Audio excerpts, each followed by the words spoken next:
Assalamualaikum warahmatullahi wabarakatuh. Bismillah, alhamdulillah, wassalatu wassalamu ala rasulillah wa ala alihi wa sahbihi wa mawala, amma ba'd. Hadirin pemirsa RCTV dimanapun Anda berada, bagaimana kabarnya hari ini?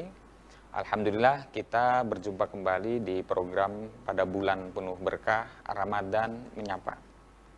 Pemirsa RCTV yang budiman, sebagaimana kita tahu bahwa ada salah seorang pemikir yang menyatakan bahwa ada 3 paradigma yang bisa kita perhatikan di dalam memahami bagaimana konstruk bangunan ajaran Islam. Yang pertama adalah nalar bayani, yang kedua nalar burhani, dan yang ketiga nalar irfani. Nah, pemikiran yang dikatakan oleh Abid Al-Jabiri terutama dalam konstruk yang ketiga, yaitu soal epistemologi irfani, ini menyingkap lebih banyak soal spiritualitas dan konsep dauk di dalam Islam.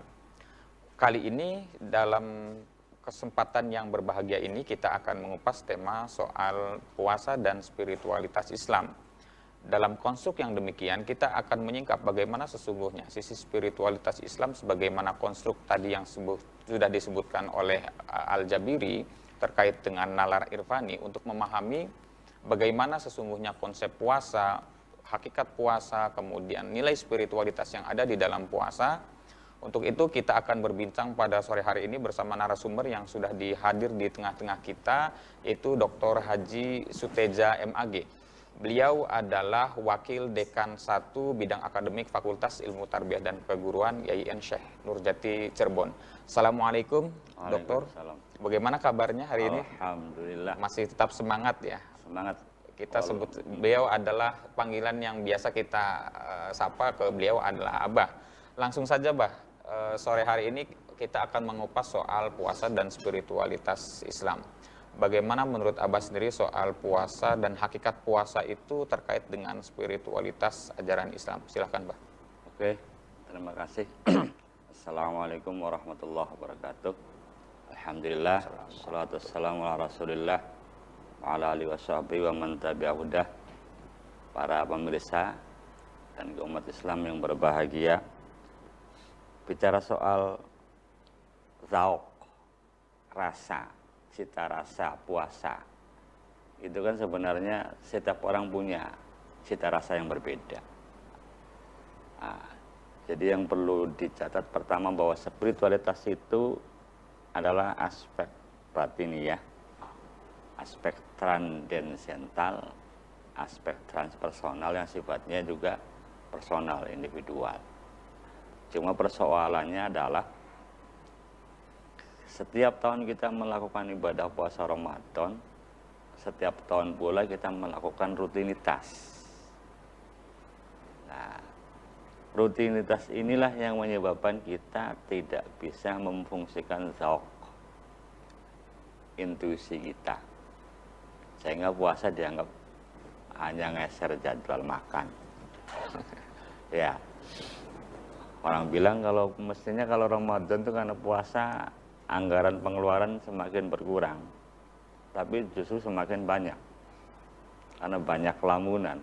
Pagi baru sahur sudah merancang nanti bukanya dengan ini, dengan ini, dengan ini.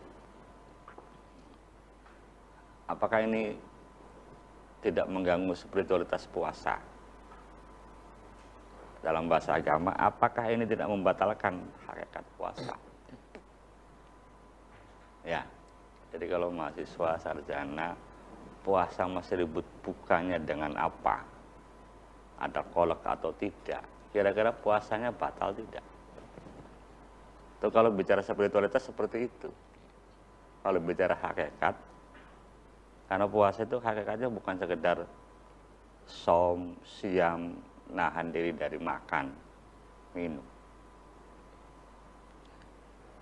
Tapi bagaimana mengendalikan diri supaya derajat kemanusiaan naik.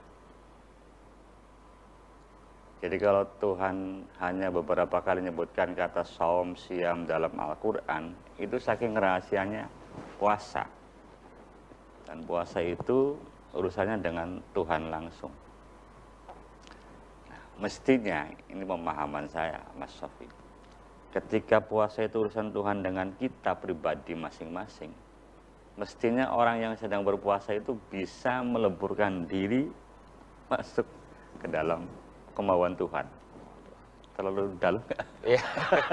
Iya. Masih menarik. Tapi begini, Mbak, ada salah satu ayat kan yang menyatakan bahwa tujuan puasa itu kan la'allakum tattaqun, begitu, agar menjadi manusia yang bertakwa. Saya kira apakah ada relevansinya, Mbak, antara puasa untuk meningkatkan spiritual dengan puasa dalam konteks untuk menjadikan kita sebagai pribadi yang takwa? Iya. Jadi ibadah itu baik sholat, puasa, zakat, haji hanya media, bukan tujuan. Artinya gini, ada alternatif yang diberikan Tuhan. Kalau ente pengen takwa, cobalah puasa. Tapi tidak berarti cuma puasa, sholat pun harus. Nah, cuma salah satu goal yang harus diperoleh dengan cara puasa adalah takwa. Tapi apakah lantas setelah takwa kemudian selesai? Kan harus ada peningkatan. Karena kan ada, setelah takwa itu harus ada muhsin. Itu kan, takwa itu nggak berhenti. Jadi bukan berhenti di bertakwa saja lah. Iya, tidak berarti kalau sudah puasa takwa selesai tugas manusia. Setelah takwa ada lagi, ada mutakin, ada siddiqin dan seterusnya. Nah, jadi tapi memang Al-Quran untuk semua kan. Artinya ya sementara sekarang orang kalau pengen takwa salah satu caranya puasa. Tetapi setelah bisa takwa gara-gara puasa, ada peningkatan-peningkatan. Karena takwa itu kan harus ada alladzina yu'minuna bil ghaib, ada yuqimunas shalah, wa yu'tunaz zakah dan seterusnya. Itu kan artinya tidak mesti orang yang puasa kemudian mengimani hal-hal yang gaib. Atau tidak mesti orang yang puasa kemudian mau mendirikan sholat. Faktanya kan begitu. Nah, gitu. Jadi puasa itu hanya media untuk takwa. Cuman takwa kan macam-macam. Ada yang mau memaafkan, ada bisa menahan diri ketika marah. Nah, itu artinya spiritualitas puasa itu masih tetap berlangsung. Jadi inginnya sih Ramadan ini hanya media untuk belajar takwa lah. Kira-kira nanti bulan-bulan yang lainnya bisa takwa beneran. Iya, betul. Itu. Jadi ya makanya puasanya harus pakai rasa. Tidak lagi urusan soal menahan makan, minum, apalagi Berhubungan suami istri di siang hari. Ya kalau gitu sudah sejak sahur ente semua sholat subuh, tidur, bangun-bangun setengah 6 sore, buka lagi, selesai puasa. Kalau puasa, betul, yang membatalkan cuma sekedar makan, tidur kan nggak membatalkan. Lah kalau tiap tahun puasa modelnya kayak begitu, spiritualitas apa yang diperoleh? Kalau makanya, dengan demikian spiritualitas itu butuh kreativitas memanage diri sendiri. Nah, terkait dengan ini, Mbak, apakah ada semacam tingkatan-tingkatan tertentu dari manusia terkait dengan menjalankan puasa? Misalnya ada puasanya orang awam, itu cukup Iya. seperti apa, kemudian orang yang lebih tinggi lagi itu bagaimana? Ya, itu ada tuntunan. Dan itu sudah, semua orang sudah bisa mengkaji. Ada puasa orang awam, ya puasa tadi, sekedar menahan diri dari makan, minum, yang membatalkan di siang hari. Ada lagi yang naik, selain itu juga puasa dari perasaan terhadap hal-hal duniawi. Ya. Nah yang tiga yang host lagi, nanti ada puasanya tidak sekedar menahan diri dari makan minum, bebas dari perasaan duniawi, tapi membebaskan diri dari lupa, supaya tidak lupa kepada Gusti Allah. Karena intinya itu.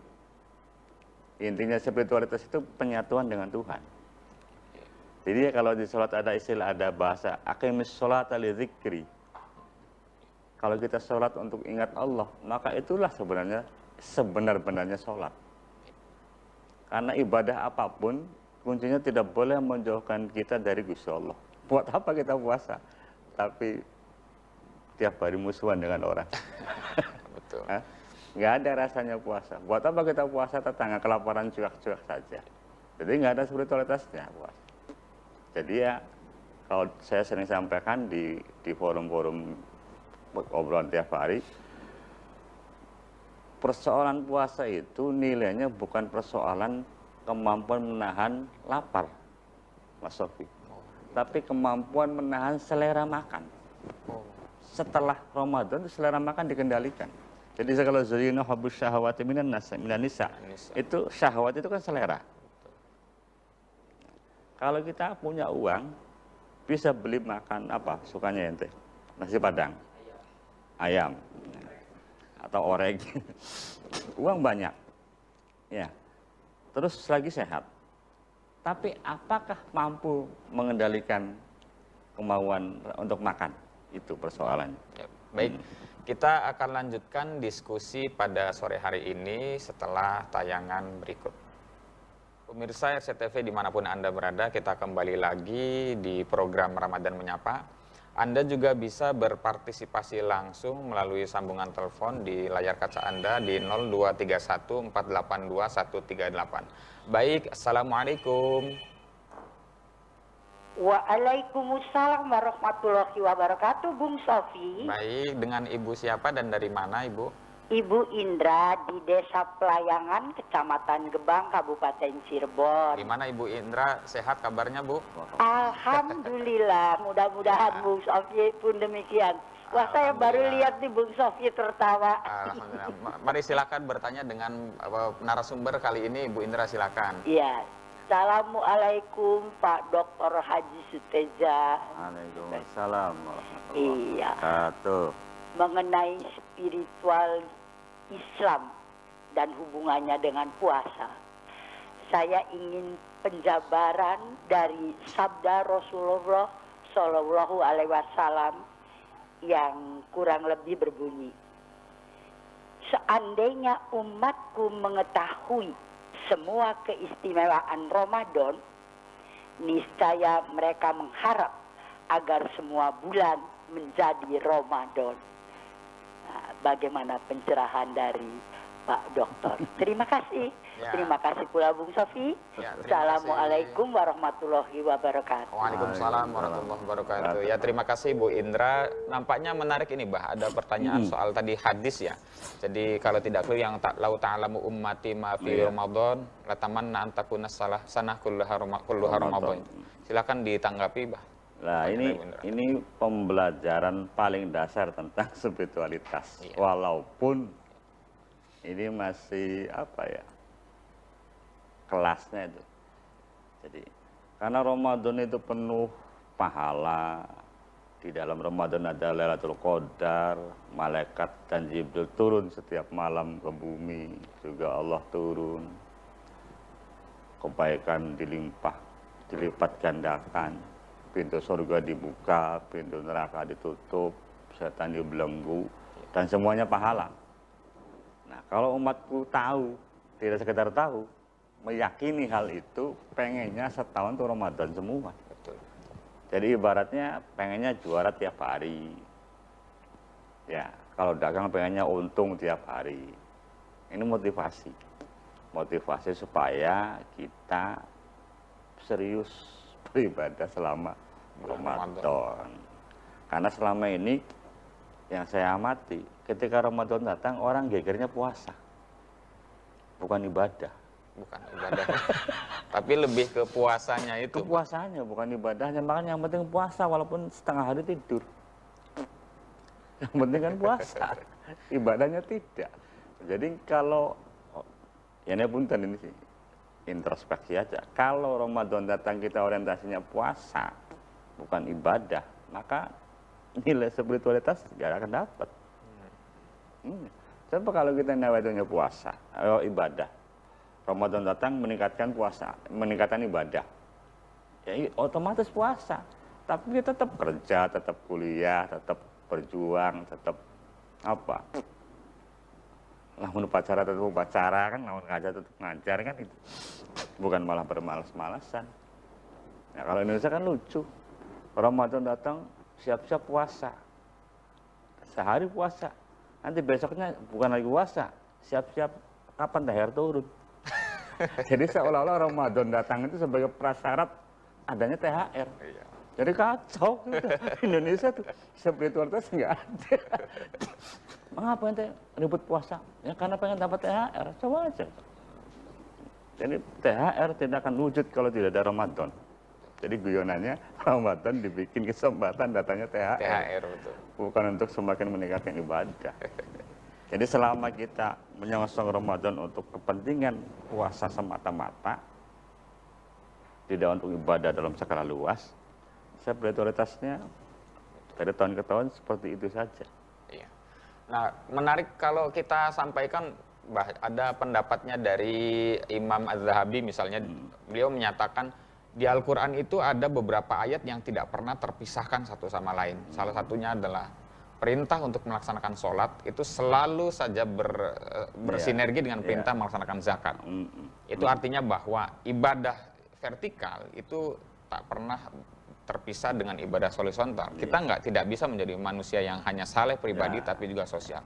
Kalau menurut Abah sendiri, kalau terkait dengan puasa Ramadan ini, apakah ada dimensi sosial yang bisa digali dari puasa Ramadan? Nah itu ini? bedanya puasa.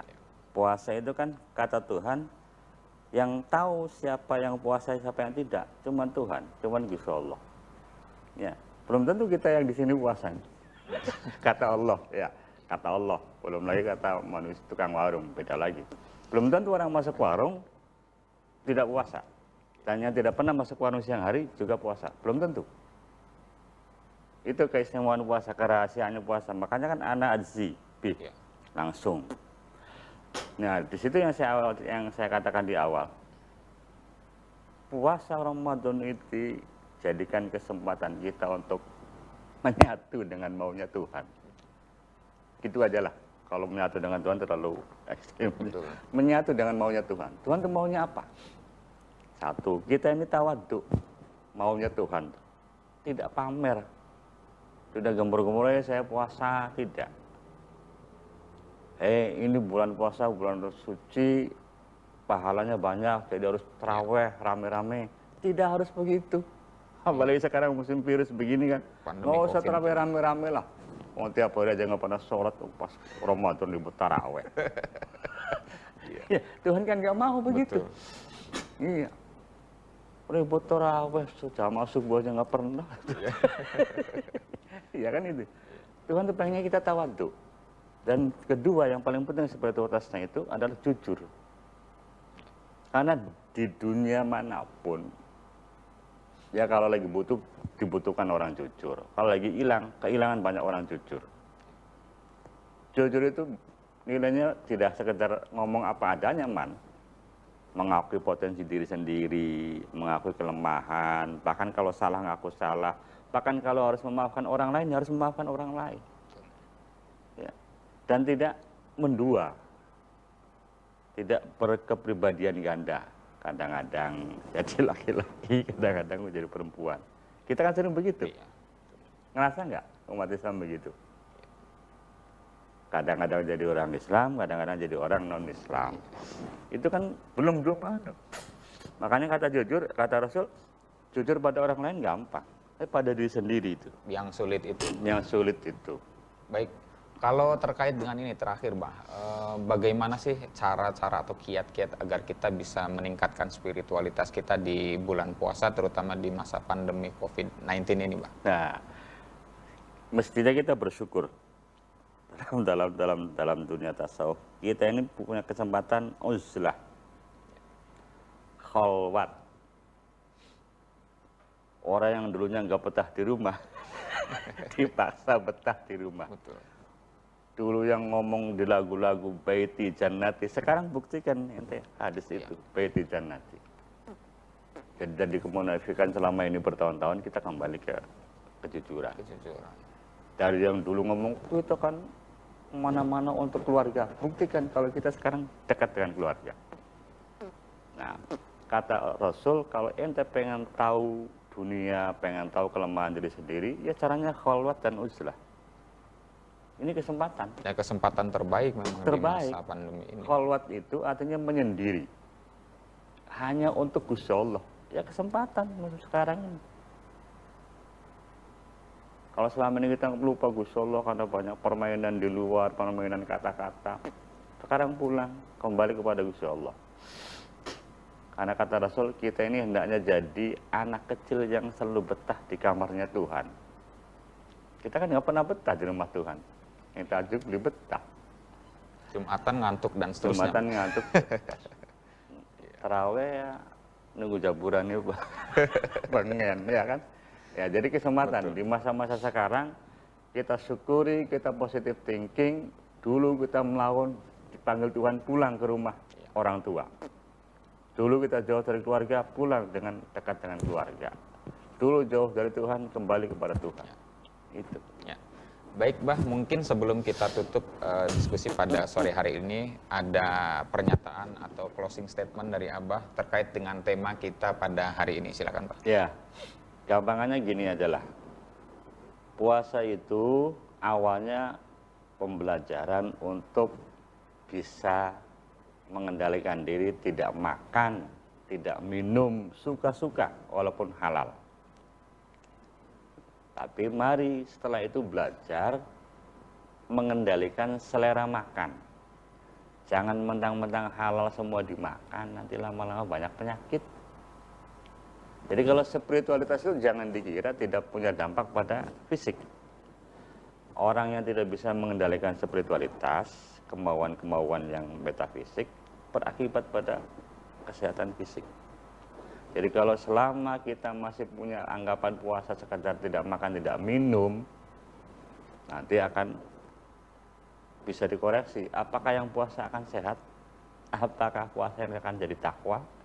Makanya yang paling penting dikendalikan adalah kecenderungan untuk makan walaupun yang halal, apalagi yang haram. Jadi ada aspek warok. Ada aspek warok yang perlu ditekankan. Iya.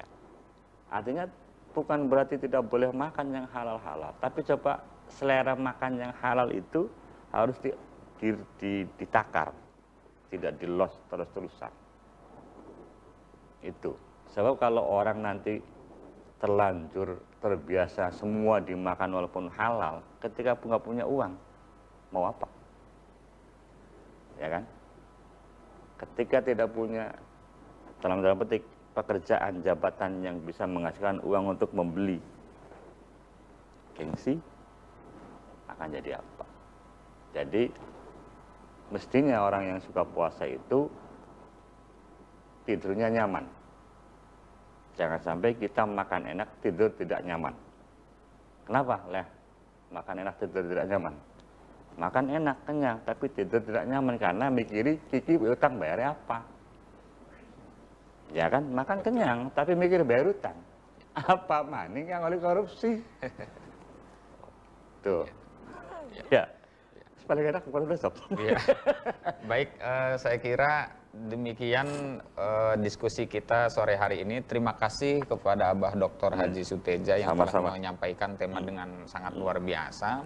Pemirsa RCTV dimanapun Anda berada, ada beberapa intisari yang bisa kita simpulkan dari diskusi pada sore hari ini. Yang pertama adalah bahwa sesungguhnya betul bahwa Nabi pernah menyatakan di dalam sebuah sabdanya bahwa kam min shaimin laisa lahu min siyamihi illal ju' wal 'aths. Jadi banyak sekali orang yang berpuasa tapi tidak mendapatkan apapun dari puasanya kecuali rasa haus dan dahaga begitu. Tadi yang sudah disampaikan oleh narasumber kita pada sore hari ini bahwa logika yang selalu ditekankan oleh kita bersama ketika masuk ibadah puasa itu hanya sebatas pada puasanya saja. Namun melupakan banyak aspek spiritual tadi, bagaimana menjaga hawa nafsu, mengendalikan selera makan dan seterusnya, yang justru itu adalah salah satu riyadhah utama di dalam pelaksanaan ibadah puasa yang sesungguhnya. Pemirsa RCTV dimanapun Anda berada, insya Allah kita akan berjumpa kembali di program yang sama yang tayang setiap hari Senin sampai dengan hari Sabtu pukul 5 sore sampai dengan menjelang azan maghrib. Itu saja yang bisa saya sampaikan selaku pembawa acara pada kegiatan Ramadan Menyapa kali ini. Akhirul kalam, wallahul muwaffiq ila aqwamit thoriq. Wassalamualaikum warahmatullahi wabarakatuh. Terima kasih.